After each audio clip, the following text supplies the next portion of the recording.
And now, broadcasting live from Las Vegas, the Snake Sports Talk Show with Jake Silva starts now. All right, ladies and gentlemen, and what way to really end a great week than to be with us on a fantastic Friday on the Snake Sports Talk Show, wherever and however you may be watching and listening. Thanks for making us a part of your lovely evening here. We're live on all platforms, Roku, iHeartRadio, and on all social medias for you to like, follow, subscribe, and hit the bell button to keep you up to date on future and past episodes. Man, what a fun week. Frank the Tank last night, we had him on. What a great showing that it was. And we are capping it all off now with the NFL season almost underway. Colby Cochran of Patriots Global joining us here because, man, we got a lot to talk about. A much better showing that we saw from Drake May last night. We'll be getting into that. But to kind of piggyback from just that statement is, I think when you look at all these young rookie quarterbacks, because in 2020, we had Joe Burrow, Justin Herbert, Tua, Jordan Love, and Jalen Hurts. Eventually, all five of them were big hits. And it was the best draft class for quarterbacks. This year has an opportunity to make that even bigger with Caleb Williams, Jaden Daniels, Drake May, Bo Nix, Michael Penix, and multiple others. I'm excited for what this draft class is really going to do. If this class ends up hitting more than what we got from the 2020 draft class, this will arguably be the biggest draft class we've had in a long time. Bo Nix showed off what he was in Denver. I've been hearing buzzes everywhere that I have been at in Denver where I live at. I mean, I've been hearing a lot of stuff about Jaden Daniels. I've watched a lot of clips on him. Beautiful throws. And for the record, Washington flirted with the idea of getting Lamar Jackson. I felt like they found someone of his stature that is much more elusive and throws the ball accurately. Caleb Williams, brand new offense for the Chicago Bears. It's interesting to see how things are finally pivoting in the right direction for the city of Chicago. But when we saw what Shane Waldron did with the offense, very clever. You got all these offensive weapons. It's definitely built for something special. Michael Penix, you watched a lot of these throws. Those are NFL caliber throws there. The fact that the D-line tried to really put Penix under duress and really kind of ruffle his feathers, two things usually happen with rookie quarterbacks. They either scramble out an open space or they get frantic, and then all of a sudden the pocket collapses and then they cannot make a decision. Then that becomes a sack. Neither of those happened. He stayed poised, he stayed composed, and he made an accurate throw, which I know most of those receivers there should have at the very least been taught how to handle the ball once it's caught. But either way, those were NFL caliber throws that I am excited for his future. And unfortunately, because the season had to come to an end, but J.J. McCarthy of the Minnesota Vikings, we saw a bunch of those big-time throws. I'm excited for Minnesota's future, but unfortunately, it would have to wait until next year with the torn meniscus. But he is built in the right direction. It's what I said about, Kevin O'Connell. Offensive coaches with an offensive game plan that will shape up any quarterback coming into college to make sure their skill sets are prepared for the NFL level. That's why the Vikings would be in good hands. So J.J. McCarthy's put in the right spot. And Kevin O'Connell will work with his skill set to make sure he's better this next up and coming year. But all these quarterbacks, and Drake May last night, I watched him, and man, did you love how the Justin Herbert comp with that deep ball throw literally looked last night. It's unfortunate that there's still some work that needs to be done with some of these wide receivers.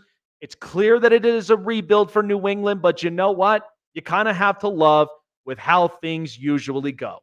So again, New England defensive culture, we know that, but if they are pivoting this thing in the right direction, get some offensive weapons, get some get some help on the offensive line. That is where Drake May, the more he learns, the more he takes NFL reps, he will be ready. Right now, it's a little bit, it's a little bit overwhelming. It happens for a lot of rookie quarterbacks, but looked a lot better. I think once it's always a repetition thing. The more you do it, the more you end up taking more NFL snaps, the better and the more composed you will be as a rookie quarterback. So I'm excited for Drake May. I thought last night was better. Unfortunately, the outcome wasn't exactly what they wanted against Philadelphia, but in the end, I digested it. I did my homework. I got everything I needed to make sure I am upfront and I'm honest and I'm ready for the NFL season with all these rookie quarterbacks. So, and with that, and with talking about New England, new setting, new regime, everything's just brand new from this point. Now, 20 years finally done. That era's over with. We're starting to look into the front windshield of what the future looks like. So to joining me, Colby Cochran of the Patriots Global joining us here on the show.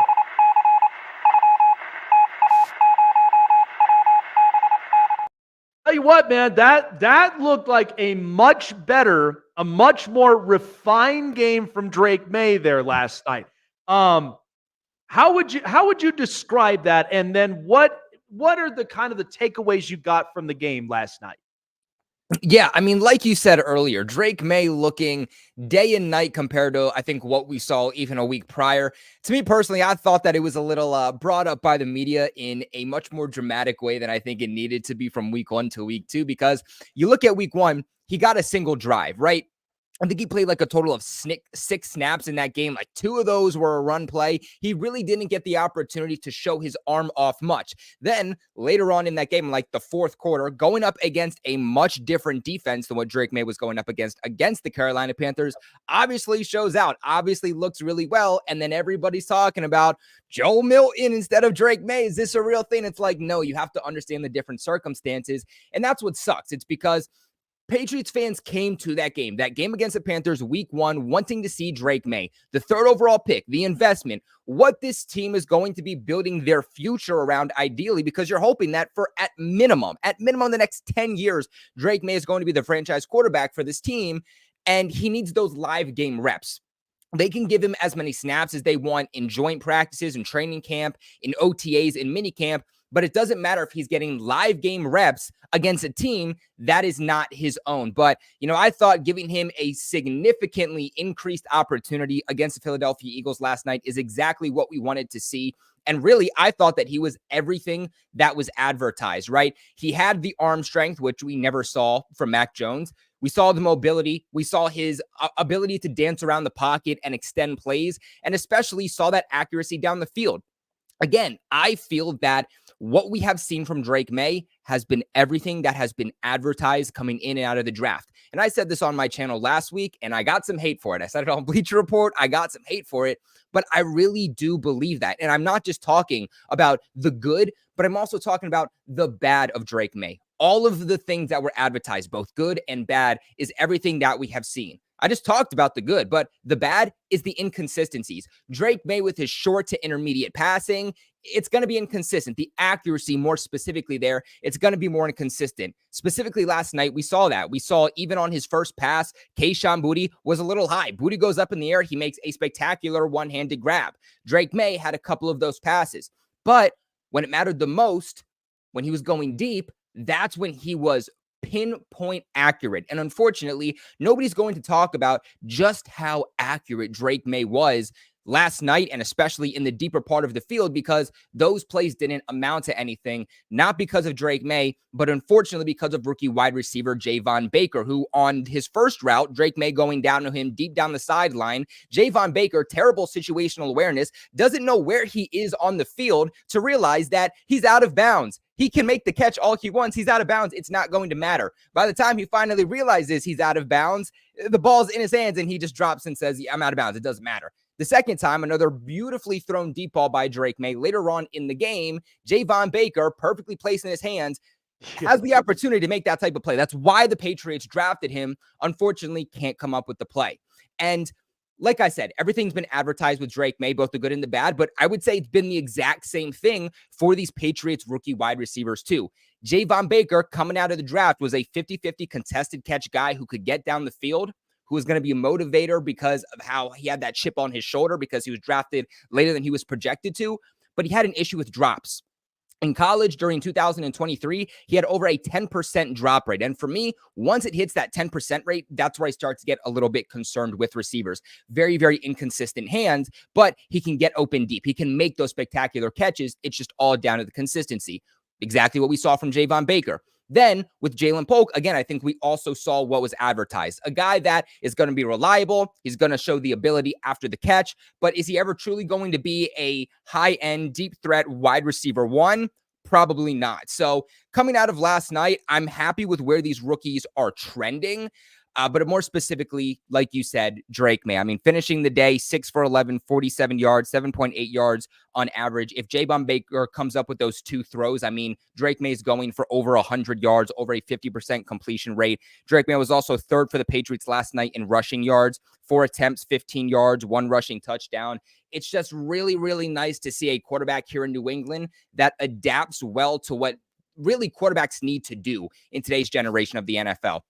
And there's people who have tried to compare, not Cam Newton, but rather Mac Jones and Drake May. And there's no comparisons whatsoever. I mean, Mac Jones could throw off his back foot. And you might remember this game. Mac Jones throwing off his back foot last season against the Colts in Germany. Mike Gesicki wide open in the end zone. Opportunity to win the game. Walk off, win the game. What does he do? Mac Jones throws off his back foot, doesn't have the arm strength to make that play, can't hit a wide open Mike Gesicki, hits the defender square in his chest, interception, Patriots lose that game. Very different than what we're seeing from Drake May. Drake May throws off his back foot and he can launch the ball easily 50 yards down the field with an accurate throw. And the Patriots also having a quarterback who they can use design runs with, I think is going to open up this offense significantly because, as I'm sure you know, quarterbacks in today's generation, we rarely see pure pocket passing quarterbacks, which is also part of the reason Mac Jones just didn't work out all that well. It's not the only reason, but it's one of the reasons he didn't work out in the NFL.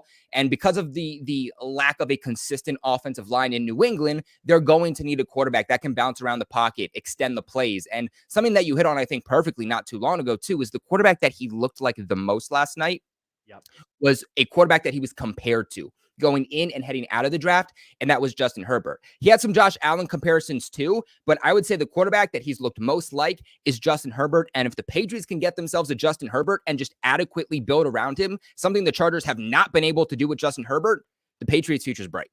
Yeah, absolutely. And you know, it's funny about it because I had a good friend of mine who breaks down college quarterbacks, right? And the film he gave me that I had a bit of worry on was, and hopefully this can get fixed in the NFL, but the film on it was there was a play that Drake May was on, and the left tackle, the defender got past, and then all of a sudden Drake May held on to the football for too long. That's kind of the worry of it, is that I feel like there's a part of it, you got to make quick decisions like this. And and it's important for every team to have a solidified left tackle. You don't have that, then that's where a lot of times the quarterback has no time in the pocket. You got to end up getting that ball out as quick. That was kind of a knock on Drake May I had, was just the quick decision making, because you can't hold on that ball for very long. And then, of course, it's unfortunate because the fact of like the weapons he has, this is the cards he's dealt. So he's got to make it work any way that he can. So, thinking about this with the Patriots, because these wide receivers, it has been a position that they have not been able to trend in the right direction for years. This is why they've gone out and they've traded for veterans. They've gone and signed for veterans. It's kind of hard because here's the thing. I've got friends of mine that live up in Boston. It's hard to end up, playing in that cold weather where it's just like, but it's a weather that toughens you up, but it's not huge for free agent friendly destinations when you got like a Tyreek Hill in Miami. You got, a Stephon Diggs in Houston. So with what the receiving core right now, with what they're working with, I mean, this has to be where guys really got to end up stepping up. I mean, there was a time where Jacoby Myers was the top guy. And then once you lose that, you're back to square one and you got to build these guys up right. Yeah.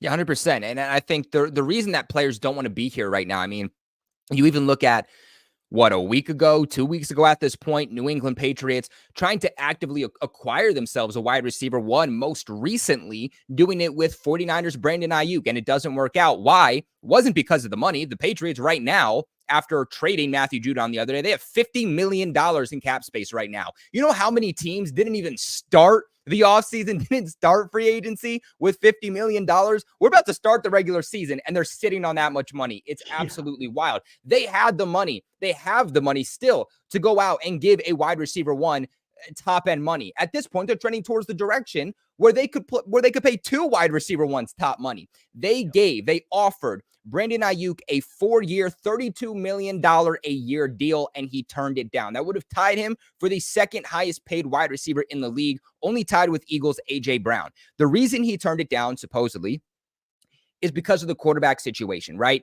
A lot of unknowns, not knowing what quarterback's even going to start week one, let alone what the future is going to look like, because you don't know what obviously Drake May is going to be. Drake May could be Josh Allen. He could be Justin Herbert. He could easily be a top 10 quarterback in the National Football League, or he could end up being a complete bust and being in the same situation that Mac Jones is in. We just don't know. And something that you kind of alluded to earlier, I think was perfectly correct. Right now with Drake May, the mental processing, I mean, it's not there, and it never really was. He was always carried in college by his physical gifts, that physical ability, and that's what we're seeing here right now. That's why even in training camp, struggling a little bit. That's why there's question marks on who's going to start week one, because Drake May is not 100% there from the mental side. And that's, again, what separates Mac Jones from Drake May. When Mac Jones was drafted, he didn't have the physical talent, but he was so brilliant. He had a high IQ. He was going to be a game manager. He knew where to place the ball.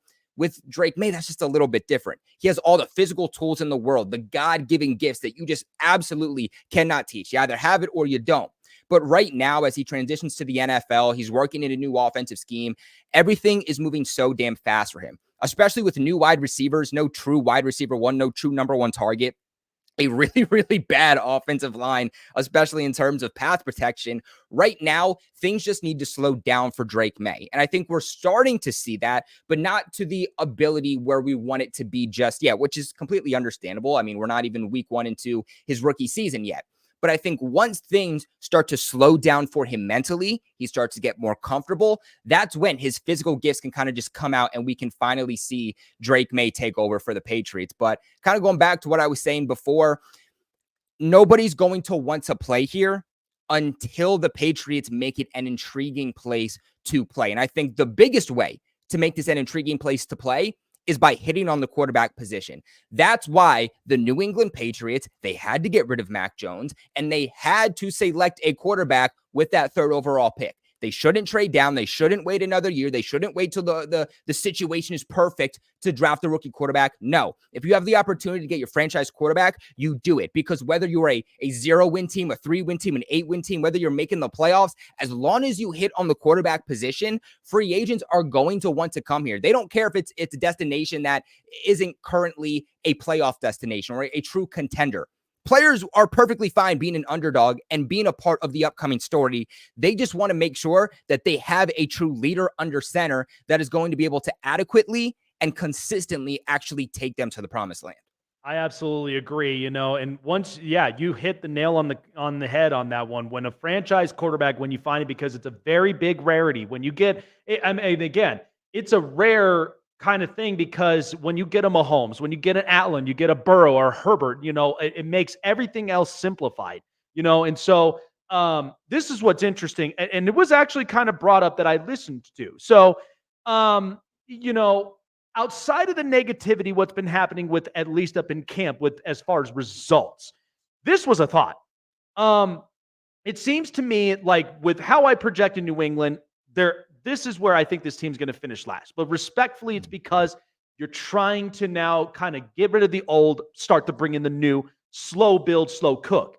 But I do feel like that the Patriots could land the number one overall pick. Now, here's where I feel like this is their advantage, is because The one big draft the quarterback prospect that's going to be coming out of college is Carson Beck. And here's the thing about that. Look at some of these teams that could potentially need a quarterback. The Raiders, the Giants, several other teams that could potentially move off the quarterbacks. I mean, hell, even when you look at Dallas Cowboys with the Dak Prescott situation, this could be added leverage for New England that they could potentially trade that pick, get an overhaul, get some capital, and get players in the middle of it. Because when you get a top prospect like that, that could help two sides of the organization. How do you kind of best explain that? Yeah, I mean, I think you also started to explain that one perfectly. And Patriots fans kind of freaking out. They're like, we need to have a CJ Stroud, Houston Texans like season. And I'm like, no, we don't. And I understand that it just happened and everybody wants to see it happen again. But that's like saying, oh my gosh, Tom Brady was a 6th-round quarterback and now he's a franchise guy. We need to start taking quarterbacks in the 6th round because then we'll get Tom Brady. That's not what that means. I mean, it's a situation that rarely ever happens. I doubt the New England Patriots are going to end up being in the exact situation the Houston Texans were like, which was historical, and literally do it just a year later. It's not going to happen. To me, the blueprint for the Patriots is not the Houston Texans. The blueprint for me is the Detroit Lions. And the Detroit Lions in that first year with the new head coach, they ended up being a 3-win team. They went from being a 3-win team to a 9-win team, just missing the playoffs. And then last year being a 12-win team, and they were tied for like the 2nd or 3rd best record in the entire National Football League. As a Patriots fan, what I'm telling Patriots fans, what we want to see is development, progression, and that in 2025, we can start being competitive. We can hit the ground running. Not only could the Patriots have a top draft pick in this upcoming 2025 draft, but they also, they were 2nd in cap space. They're expected to be 2nd in cap space in free agency next year. But with all the money that's going to roll over, they very well might have the most cap space in the NFL in free agency for 2025. And keep in mind, too, something the Patriots have done, they didn't really bring in necessarily a lot of new free agents this offseason, but they retained their young core developmental guys who are in their prime. Not just that, but guys that are free agents next year, their core guys that are free agents next year, they already brought back. So the Patriots really are hitting the ground running for the 2025 offseason. Like, they're really not all that worried about this upcoming season. Like, if they win games, that's great, but they're not expecting to win games. They know the situation they're in. They know it's going to take a couple of years. So by re-signing these core players, your Christian Barmore, Ramondre Stevenson, Jelani Tavai, Jabril Peppers, your Michael Onwenu's, by extending those guys now, in 2025, they don't have to worry about people taking their pieces and having to kind of readjust this roster and readjusting their plans, or, having to focus on bringing back their own players. They can immediately hit the ground running with the 2nd or even most cap space in the NFL and start bringing in external free agents to start improving this team. And me personally, I don't think the Patriots are going to be as bad as they have the number 1 overall pick. If they do, that whatever. I don't care. That's perfectly fine because of the value, of course, like you said, that's going to have. But they're easily guaranteed a top 10 draft pick in the 2025 draft. And the way that they're trending after trading Matthew Judon, they honestly might be guaranteed a pick in the top 5 at this point too. So me personally, what I would do, you have a top 5 pick, I'm trading down. Even if I have a top 10 pick, what I'm doing is I'm trading down. Yep. The way that the Patriots general manager, Elliot Wolf, likes to operate is the way that Ron Wolf, his dad, used to operate when he was the general manager with the Packers and kind of took the Packers on the historical run, winning Super Bowls, whatever. They built that team up through the draft. They didn't build it through free agency. Right. And so that's why the Patriots are going to build this new generation of the New England Patriots through the draft, through these young players, develop their own guys, and then take care of their own guys when that contract ultimately comes up. And one of the best ways that Elliot Wolf hit on this in this past draft was saying the way that you hit on more players in the draft is by having more opportunities in the draft. Right now, the Patriots in 2025 slated to have a 1st-round pick, 2nd-round pick, 2 third-round picks, a 4th, a 5th, no 6th, but 3 7ths. What they can do by trading down from a top 5 or top 10 draft pick is they can trade down, still select an offensive tackle, which easily has to be the biggest priority for them with that 1st-round pick in this upcoming draft, and then even acquire themselves a future 1st-round pick, a 2nd and a 3rd-round pick. And now the Patriots are really starting to cook with gas with the high draft picks that they have, because they already have 4 picks 4 picks already in the top 100 for 2025, and all the cap space they have. As long as you hit on the quarterback position, like we've been saying, Jake, there is a lot of potential here with the Patriots. Absolutely. And what's funny about it is because, next year's draft is an overhaul of defensive players, and something that when I touched upon it with the Matt Judon trade, like I touched upon it with the Atlanta Falcons, I am seeing Terry Fontenot's plan really start to come into fruition. And the fact that he gets Judon and then now he gets the Justin Simmons, that Michael Penix pick doesn't even seem that bad, like initially. So now they, and then they could go get a young edge rusher. And the same thing that could happen with the Patriots. They could go get a young edge rusher or somewhere in the middle of that defense. So talking about that with Matt Judon now being traded for a 3rd round pick, this just means, because I'm looking at guys like Josh Uche and multiple others on that defensive front, there's going to be a lot of work from there. But you are getting Christian Gonzalez back. Jabril Peppers, I really have liked. How do you really outlook this defense? Because I just see this as next man up mentality and opportunities to really show what they're really made of. Yeah, I thought that the Patriots, before Matthew Judon was traded, before Christian Barmore goes down with blood clots, no idea what that situation is going to be, holding for Christian Barmore. Could be out the entire season, could be out for a few weeks to start the season. Right now, we literally have no idea, and that's their 2 best pass rushers. Unfortunately for the Patriots, too, when they lost Matthew Judon during the season last year after week 4, their pass rush was virtually non-existent. Now, obviously, you understand why they trade Judon, and I hate that they traded him. Fan favorite. I think he has good football left in him. In training camp, we were seeing he had good football left in him. I think he has another 2-3 years max left in him to have good football. But the way the Patriots, I think, are seeing it is he going to be a part of this team when we're actually contending, when we're trying to win playoff games, when we're actually in the Super Bowl?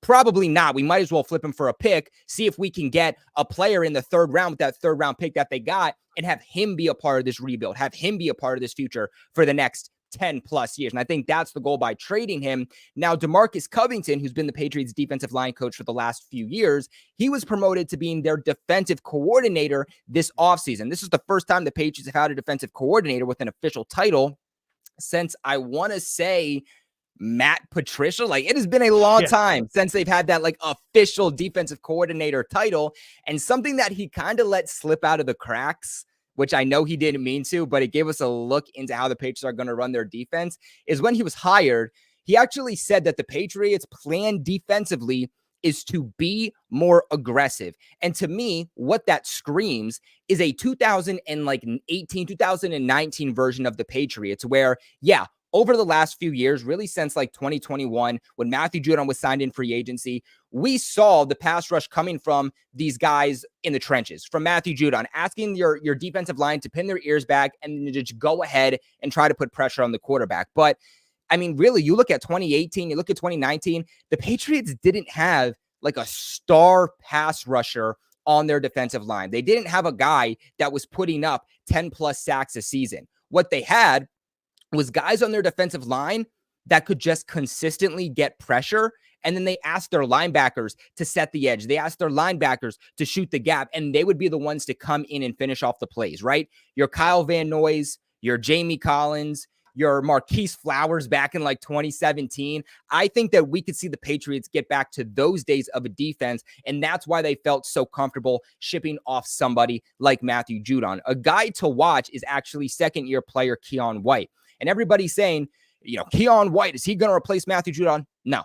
There's no player on this roster that's going to replace Matthew Judon. If there was, we would have saw it last year when Matthew Judon went down. To me, what Keion White could be for the Patriots is Trey Flowers from that historic 2016 to 2018 run. If you remember, he was a guy that never eclipsed 10-plus sacks for the Patriots, but he would consistently get 5, 6, 7, 8, 9 sacks a season, but was always their best pass rusher. He was always in the backfield. He was always getting pressure on the quarterbacks. That's what the Patriots need, right? The most important part of your defensive line, the most important part to your pass rushers is not getting sacks. The most important part first is to get the pressure, force the quarterback into making mistakes. And then second is the sacks. If you can get the sacks, obviously you want them. It's a big part to a defense, but the most important part is pressure. And so that's how I see this defensive line shaping up. Dietrich Wise has actually led the Patriots defense in quarterback pressures since 2022. It wasn't Judon. It wasn't Uche. It wasn't Barmore. And I think with the combination of Dietrich Wise on one end and Keon White on the other, yeah, they're not going to get, like I said, 12, 15 sacks in a season like Matthew Judon, but they're going to apply the pressure. They're going to be more aggressive defensively. And that's why I think your Sione Takis, your Jawan Bentleys, your Jelani Tavais, those guys are going to have higher sack numbers. Yeah, absolutely. And even the name to add, especially with that great Patriots defense I used to love watching, is the guy who's at the helm now, Jerod Mayo. So 2 questions before letting you go. So the one question is, looking at Jerod Mayo and this new era now with the Patriots, I just look at this and my only 2 takeaways is, what kind of Jerod Mayo am I going to get as far as in the coaching, segue is he going to be like, in a sense, like what we saw with D'Amico Ryans and even with Antonio Pierce, being a players type coach, right? A guy that, is not rigid. He's a guy that's who's much more broad-minded, who's about like, I'm here to acclimate to today's NFL because this is what it's trending towards. It's pro offense. Or do I get a coach that is basically under Belichick's shadow, which is one of the things that I'm like, my hope is Jerod Mayo succeeds, because in the end, the Patriots need something, because this has been 20 years in the making of it throughout the entirety of the era, and now you've gotten something new. So how do you really explain Jerod Mayo and really kind of previewing the type of coach he'll be all throughout 2024? Yeah, obviously a very, very young coach. I mean, before the Seahawks went out and got a new head coach, ended up being the defensive coordinator for the Ravens, Jerod Mayo was the youngest head coach in the entire National Football League. And I'm perfectly fine with that, because we have seen over the last few years now in the NFL, these younger coaches adapting more to the collegiate level. And because of that, they're being more successful. Why? Because of how these guys coming out of college are now playing. They're adapting to these younger coaches a little bit better because they're putting them better in position to succeed, rather than saying, hey, you played one way in college. Now that you're transitioning to the NFL, we're going to ask you to play a very, very different way. That's why a lot of players coming out of college, going to like older head coaches and older systems, a lot of times it was kind of like a hit or miss, or they just didn't translate that well to the NFL level because they weren't being asked to play in the same style that they were asked to play at the collegiate level. For me, I'm not expecting Jerod Mayo to be an X's and O's type of head coach. Bill Belichick, he was an X's and O's type of head coach. I mean, the reason he's out of a job is because he's a terrible general manager. That's the reason. It's not because he's bad at scheming things up. He is the best coach, or was the best coach, I should say, in the NFL from an X's and O's standpoint, being able to scheme things up offensively and, of course, especially defensively. Jerod Mayo said himself the other month, like, it's not all about the X's and O's. And to me, that states that he's going to be more of a coach like a Dan Campbell, going kind of back to those Detroit Lion type of connections here, to where, yeah, he obviously still needs to be able to scheme things up. He has to be an adequate coach, but he just needs to get the players to buy into their philosophy, what they're doing. Get your players to play for the players to their left and to their right. And if they're able to do so, this team is going to be carried not necessarily by talent, but by motivation and by buying into the system. Like you kind of said, being a player's coach. Because right now, the Patriots are just trying to get this back to being a destination where people want to be, where players want to come. And, every team during the offseason gets like their, like a grade on, I forget what those are called, but like a grade basically on like your franchise and the locker room and the eating and all of that stuff. They're report cards is I think what they're calling it. And the Patriots sucked. Like it's really bad. And I think right now they're just trying to get it back to being a place that players want to be at. They want to play, that they want to come here and they actually like being at, because if you're happy, if you like where you are, you like coming to work every single day, that's going to translate on the field. I think with football, we always talk about the physicality type of standpoint, but we don't always talk about the mental and the emotional side of things, which is just as important with football. So for me, it's not the Bill Belichick side of things for Jerod Mayo, but it's more so the Dan Campbell side of things, and more so being a leader and leading this team rather than being just like a true hard-nosed coach. Love it, because that's my hope, and that's the one thing with Jerod Mayo that I hope really does succeed for him in that aspect, because you're like, I agree with that because especially when I see guys that like, Antonio Pierce, he comes in from his interim and is now the head coach. I mean, when he came in, defenses was giving up 16 points per opponent. And I'm Yeah. like, these guys are bought into this. So like the more you do it and the more you send that tone, you're the alpha in the room, but you give them something to buy into. I think that's what's most important for most teams. So as America's honesty mind for me, I always bring in a lot of these great minds, that cover a lot of certain teams because I'm digesting everything until week 1 when that kickoff starts. It's on, man. And so I've previewed this with the AFC East because I've heard a lot of heckles of saying, well, it's the Jets season this year. Now the Dolphins are going to take the. I don't think this is a very cakewalk division that most people think it is because first of all, it's very, very hard to trump the Buffalo Bills who had been winning this division for 4 straight years now. And, you look at the Dolphins, and here's the thing. I'm happy Tua got paid, but amongst many paid quarterbacks, even what we saw last year, how can we guarantee he's going to last all season long? I mean, Exactly. Burrow went down with an injury. Herbert went down with an injury. And then Jalen Hurts, they were on fire. And then all of a sudden, the massive collapse all the way into the playoffs. So then you got the Jets with this situation with Aaron Rodgers, unexcused absence. Hassan Reddick's not happy. You were supposed to give him a con. So there's a whole mess now. So in your honest opinion from here, previewing the AFC East, how do you see the Patriots really pan out and their record for this 2024 season? Because this ain't no cakewalk in this division, honestly.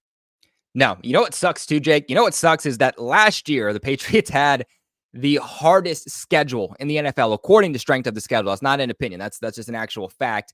Yep. This year, according to strength of the schedule, it's not that much easier. You know where they rank according to strength of the schedule? They have the second hardest schedule in the NFL. Like this team for the Patriots, they can never catch a break for whatever reason. So look, I like to keep it real.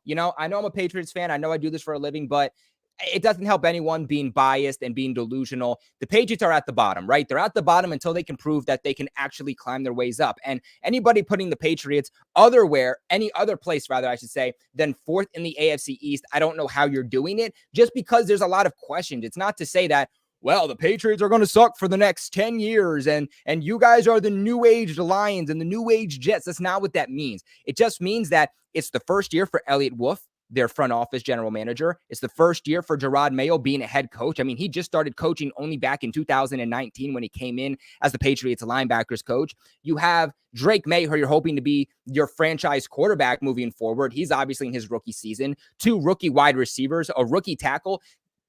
It's young. There's a lot of new players here. And that is the thing. It's going to take time for the Patriots to get better. And when you're young, when there's a lot of new, there's going to be a significant amount of growing pains from the players to the coaches to the front office. So I have the Patriots at 4th in the AFC East. Now, when I did my way too early record prediction, this was very early on in the offseason, I think like after free agency or after the draft, I said I had the Patriots winning 7 games. And that wasn't like, I just think they're going to win 7 games. I went game by game, and that's just naturally how it happened. Originally, I thought they were going to win 6. After doing my projections, I was like, they could be 7. Now, unfortunately, a lot of things have happened. The offensive line has looked worse than we projected that it was going to. You lose your best pass rusher in Matthew Judon. You lose another one of your best defensive linemen in Christian Barmore. So that obviously brings the Patriots back.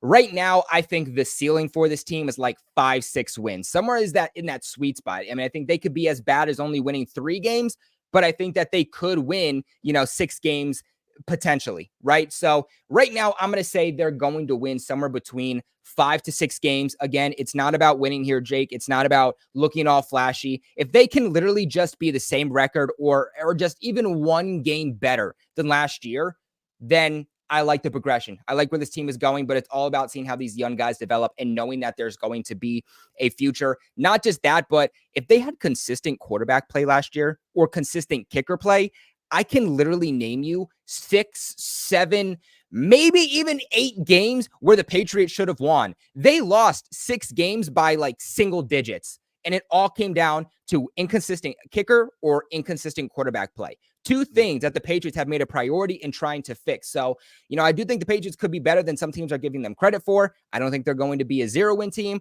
I don't think they're going to be a 3-win team. but I'm also not saying they're going to be an 8-9+ win team and end up making the playoffs. In terms of how I see the division ending up going for the Patriots, or not the Patriots, but the rest of the AFC East, Bills are at the top. To me, it's kind of like the New England Patriots, where I'm not saying they're the New England Patriots, but like the Patriots could not be dethroned. You could not say the Patriots would be dethroned from winning the AFC East until they actually were, because every single year they were doing it. Like you mentioned, 5 straight years at this point for the Buffalo Bills. Until somebody can actually do it, I am not going to take them off. So I got the Bills at number 1. I have the Jets at number 2. I got the Fins at 3, the Pats at 4. I don't think the AFC East is going to play as well as some people think. I've heard people saying, the Bills are going to win 12 games. The Jets are going to win 12 games. The Fins are going to win, 11 games. I don't think it's going to be that good. The AFC East is competitive, but there's a lot of question marks. And really, a lot of these teams here between the Bills, the Jets, the Dolphins have taken a step back with a lot of pieces that they lost this offseason. Mm-hmm. Yeah. And, I tell you one thing, I've always done my evaluations where I usually give teams 5-6 weeks. Let this puppy cook, because by that point, I know what their identity is. I know exactly how they've schemed a lot of things offensively and defensively, to where it gives me a point of, oh yeah, this solidified exactly with what our earliest projections with their record is looking to be for a lot of these teams. But man, absolutely loved the insights, man. I mean, everybody from like all around in the community, man, it has been a fiery week, because the fact that I'm getting all this NFL and I cannot stop digesting this stuff, man, because we've only got one more preseason week and then it's finally official from there, man. I'm excited about it. Colby, appreciate you taking the time, man. Where can people find you for everything Patriots, even around the globe? Yeah, Jake, I appreciate you so much for having me on, man. Great talk. Always love chopping it up about football, whether it's Patriots, whether it's, any other team. I always love it. So anytime you want me on, brother, I'm always here. But you guys can find me on YouTube at Patriots Global, over 20,000 subscribers. That's where I do the bulk of my work. That's where the majority of my content comes from. You can also find me on TikTok at Patriots Global. I make Patriots related content. I make other NFL news related content. Find me on Twitter at Patriots Global 2, Instagram at Patriots Global.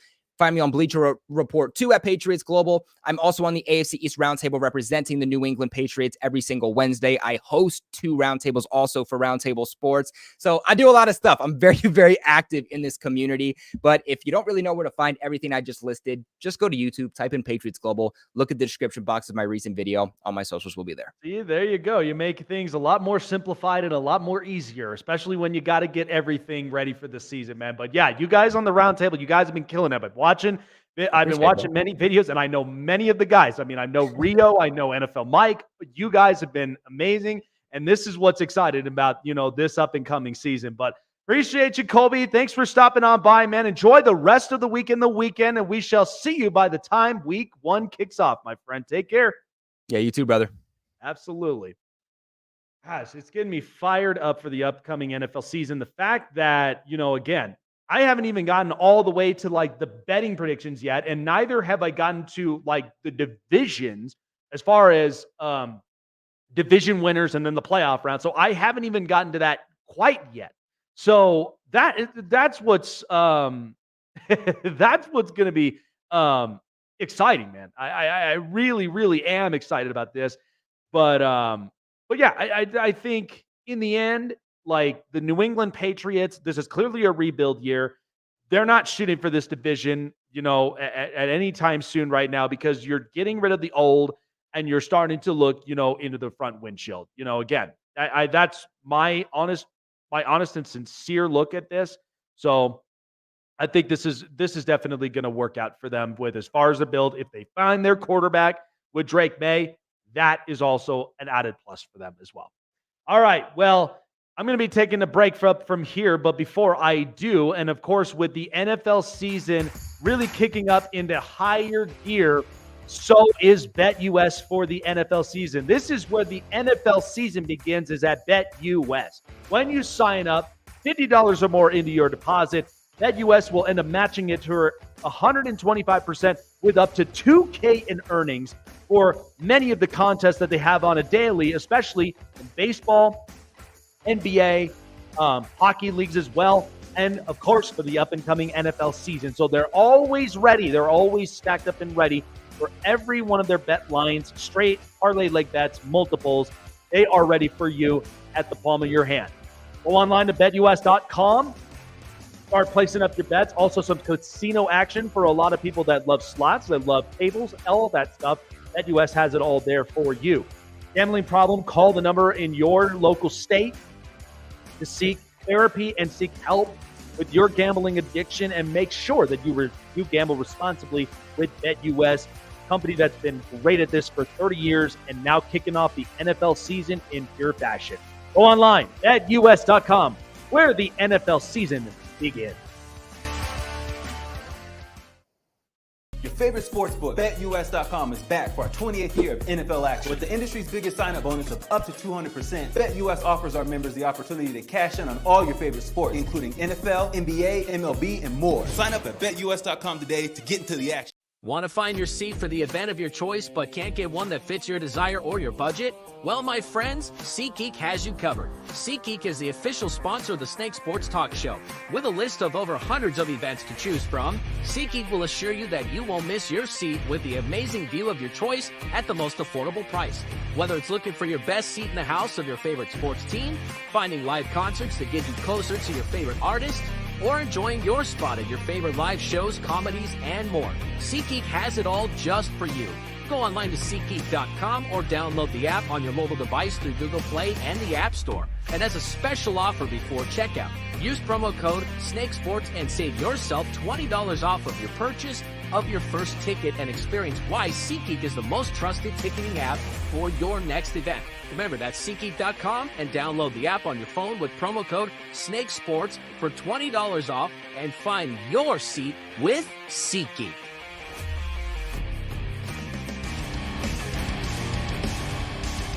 No, after watching that game between the Patriots and the Eagles, I mean, at the same time, like Drake May, we were just talking about it here with Kobe Cochran of Patriots Global. That was a much better, much more refined version of Drake May. I was very happy and impressed with it. And again, this could be a possibility where these quarterbacks in this draft class, a lot of them could hit. But I'll tell you what, though, I did not like with what I saw from Kenny Pickett. And I think that clearly told you what Kenny Pickett, it clearly is. He's clearly a backup in this league. And that's okay. I mean, you've had, Mitch Trubisky, where how many times has Chicago sold to you, like, Trubisky's the guy. Trubisky's the guy. No, he's not. He's a quality backup for all that we know. But Kenny Pickett, I get it, Pittsburgh selecting him, Pittsburgh royalty, all the rest of this other stuff. I mean, I get it. I understand it. But, I was just like, that looked rough. But that Tanner McKee kid, that kid looks like a quality backup. I mean, he looks like it. Here's the thought. My takeaway with a lot of these quarterbacks, okay? So we have only gotten a bunch of quarterbacks that have gotten paid. Jordan Love, Tua, Jared Goff, Trevor Lawrence. There has been multiple quarterbacks that have gotten the bag, as everybody ends up commenting and saying these days. Here's my honest and sincere thing to keep in mind in the back of your head. Because I know I don't want to be somebody that's negative. I want to be somebody that really hopes that the quality of the product is successful. I believe it probably can be. And the thing about these quarterbacks that got paid, how many of them are they guaranteed to be fully healthy throughout the entirety of the season? And you look at what happened last year. Joe Burrow got the bag. Justin Herbert got the bag.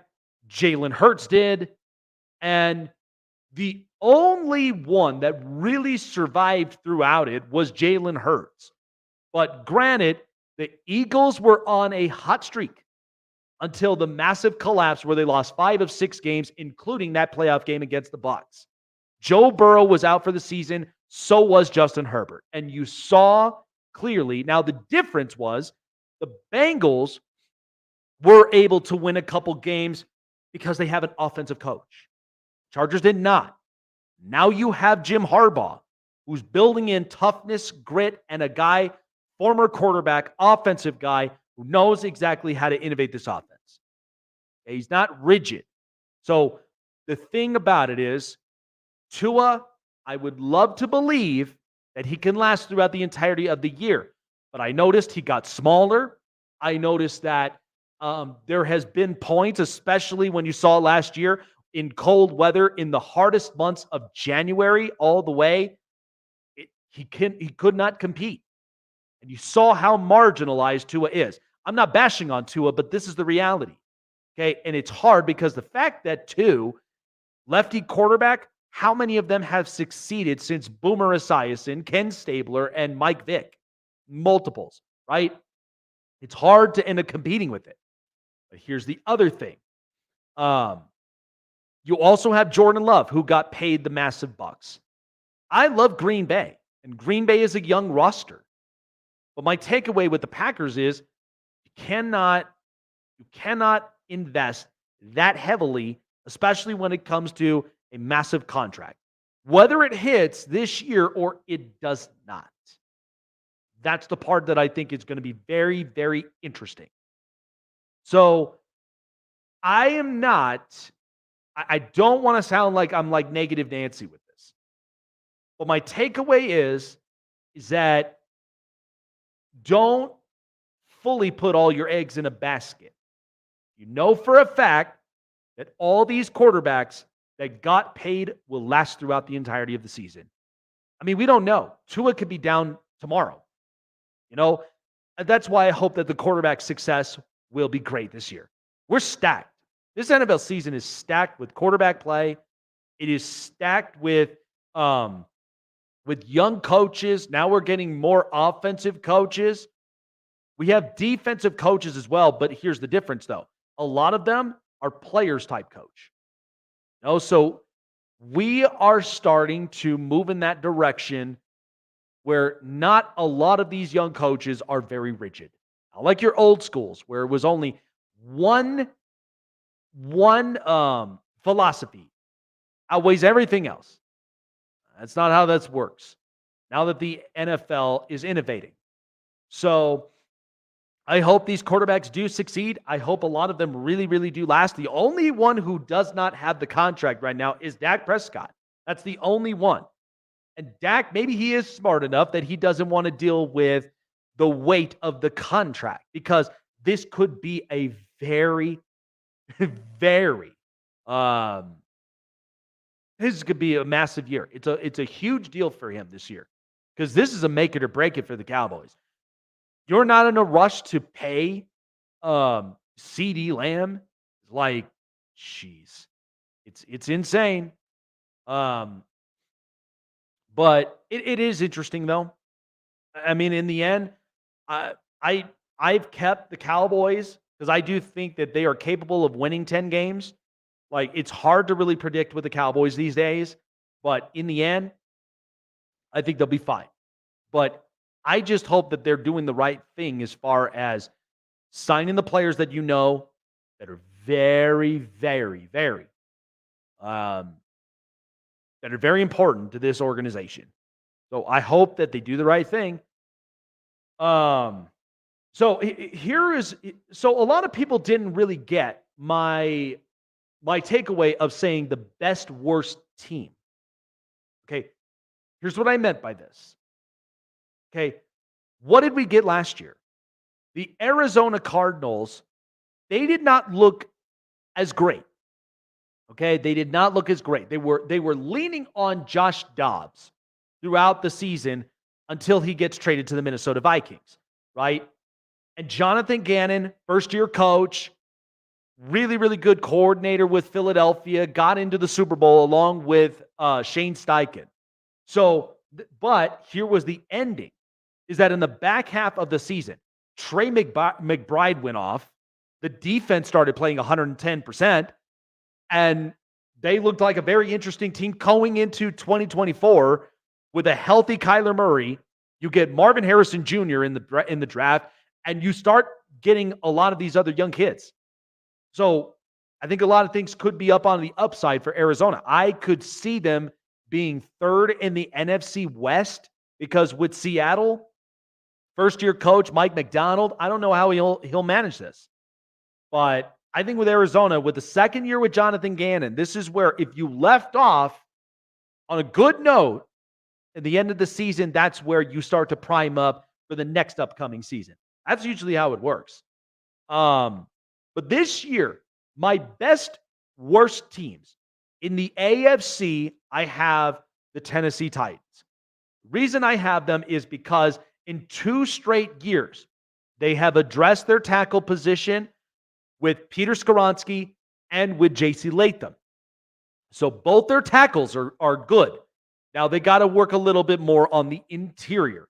Now I know the hardest part is that their defense outside of Jeffrey Simmons and L'Jarius Sneed and a couple of others, some of their defensive pieces have been lost.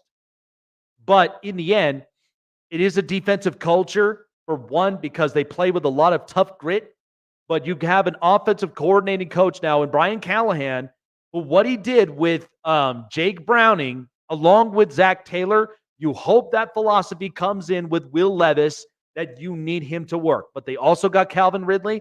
They got Tyler Boyd. They got that tight end of Conqueror, who I really do like, that I think could be very interesting. But the Titans is my best, worst team there in the AFC.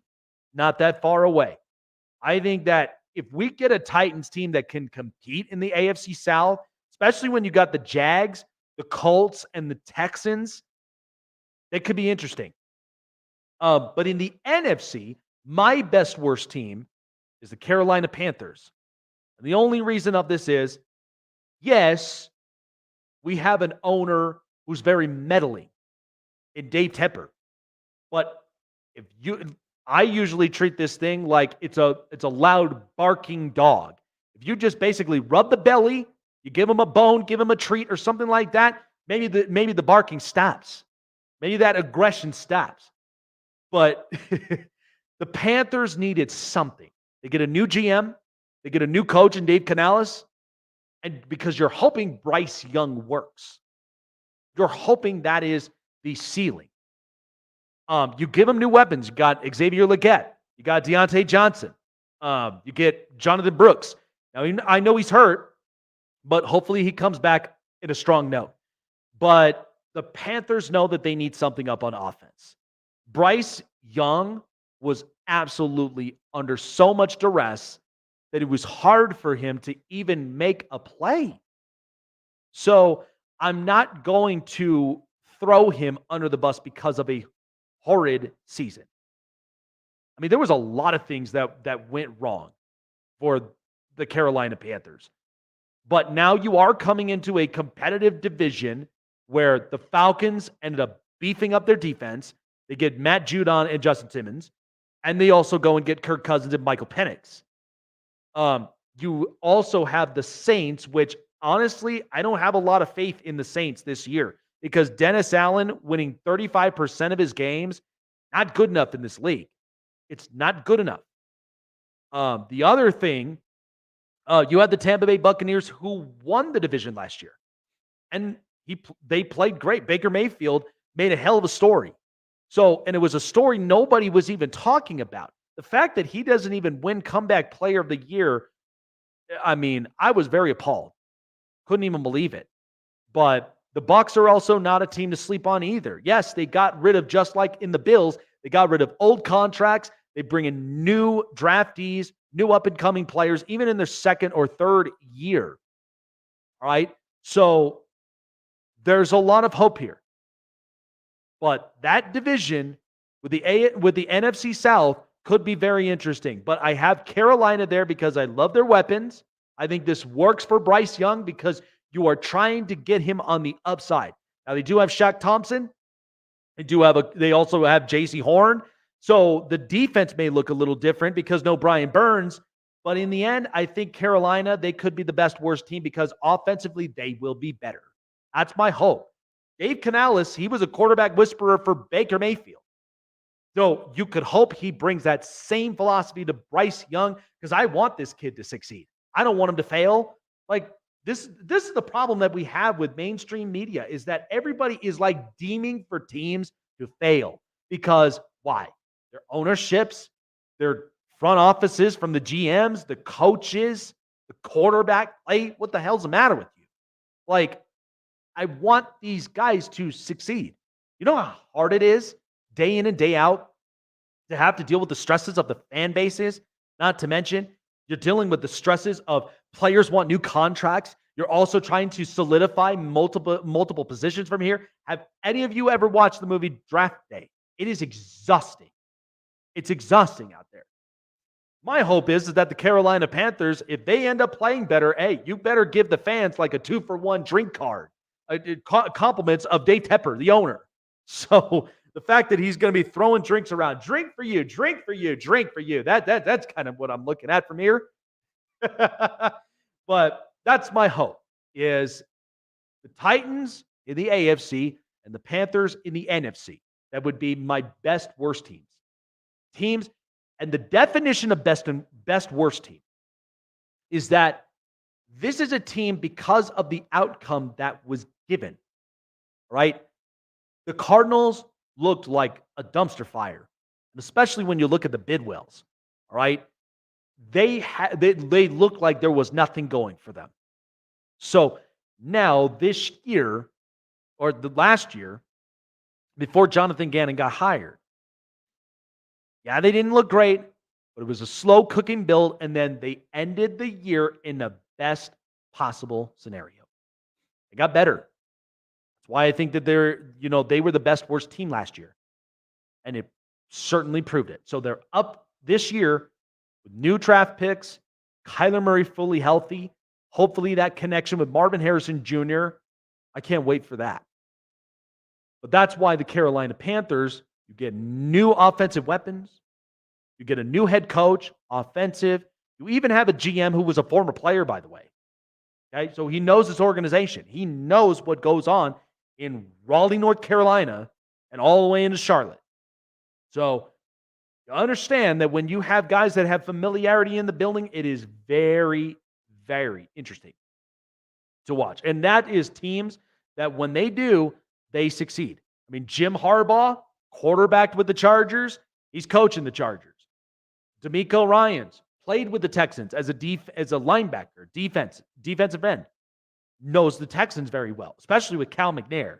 Like, yeah, Texans were not great.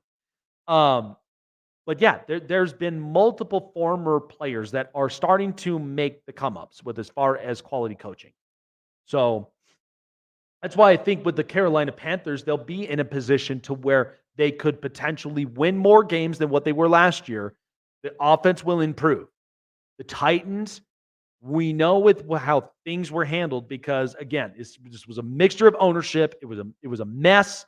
And then in the end, Mike Vrabel out of a job, but it's okay because he is evaluating what jobs could potentially be open come next year. That's what it is. I mean, the Bills' job, Sean McVay, that could be open. If the Philadelphia Eagles, if they do not get it right, if they are not dominating the teams that they should, Nick Sirianni could be up out of a job, and then that's where that job's open. The Giants, unfortunately, like I love Brian Dable, and it's not his fault, but if that job opens up, there's another possibility. But who wants that job?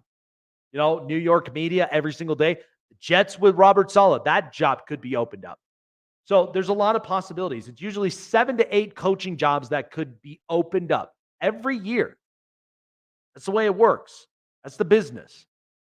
So I just think that with these coaches now, and even with the Titans, with the, a new offensive line, new offensive weapons, get L'Jarius Sneed. Hopefully that defense stays intact. But I don't ever count them out because they play great every single game. And they're not out of the fight. So I just think it'll be interesting. I think with best worst teams, these are teams that had the worst outcomes from the last few years, but yet are starting to slowly cook. I'll say this. My outlook, if this year, that even when I had Colby Cochran on here, if the Patriots If Drake May hits, right? Let's just hypothetically speak. If Drake May hits, then that means by next year's AFC team, I think the Patriots could be the best worst team next year. It could. Outcome is because their offensive weapons, not great. Hey, that was a terrible outcome. But if Drake May, despite all that, if he ends up hitting, that's a possibility. You don't want to end up counting that out. Wow, what a show, guys. What a week, I should say. We've had a lot of great interviews this week. I was chock full of them. Had Colts, had Ravens, had had some Falcons, and I had Patriots talk. I had the man, the myth, the legend, Frank the Tank, that came on. I know he does. I know right now the Mets season apparently seems to be over, but yeah, what a fun time. What a fun week. And next week's going to be bigger and better than ever. So I'm excited about that too. All right, folks, I got to wrap this up. But thank you so much for joining with me here tonight. What a week. I am so ready to enjoy my Friday and my weekend. And I know a lot of them are enjoying the weekend as well. Show sponsored by BetUS, where the NFL season begins. $50 or more into your deposit by making sure that you refer the Snake sent you. 125% guaranteed with up to $2K in earnings when you go into the daily contest at BetUS.com. Make sure to gamble responsibly. SeatGeek as well for your next up-and-coming event. Live shows, concerts, even the NFL season, wherever you need to get the best seat in the house at the most affordable price, because we know inflation sucks and it literally grasps us like this, straining us of our wallets. With SeatGeek, SeatGeek assures you that you go and you enjoy the most. The best seats that you can find affordable. $20 off when you use promo code SnakeSports as a way of gifting you and having you enjoy more of the moment. SeatGeek.com. Download it on your mobile device through Google Play and the App Store. Jake the Snake Silva signing off. Appreciate you all for being here on a fantastic week. And we will start and ramp things up before the NFL season comes up next week on the Snake Sports Talk Show. Take care, you guys.